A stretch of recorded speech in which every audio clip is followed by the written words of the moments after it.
Alcohol, one of the most commonly used and abused drugs in the world, comes in a variety of forms and does one thing quickly and well: it changes the way you feel.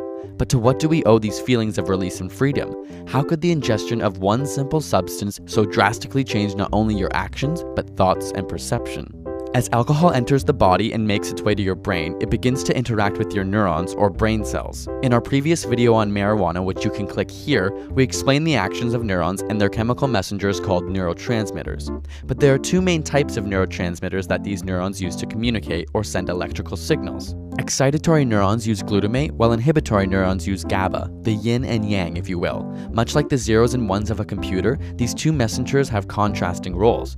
Glutamate begins a wave of excitation, while GABA not only inhibits this flow, but helps to organize and differentiate the results in your brain. And just like a computer, these signals can be combined in enormous complexity to form actions and thoughts. So how does alcohol affect these two signals? Turns out it suppresses glutamate transmission and enhances GABA transmission, so you get less excitation and more inhibition.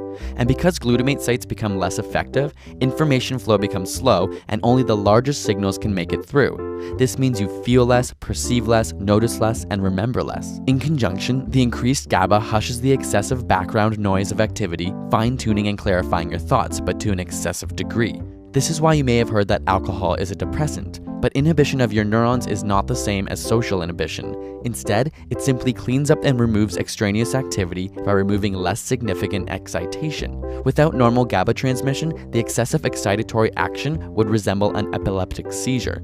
There would be no clarity of thought. While drunk, your GABA channels are wide opened. Combined with the lack of glutamate, you begin to think very little, but with great clarity. It's what causes the momentous attitude of a drunk, often repeating the same idea or proclamation over and over, thinking clearly about almost nothing. Got a burning question you want answered? Ask it in the comments or on Facebook and Twitter, and subscribe for more weekly science videos.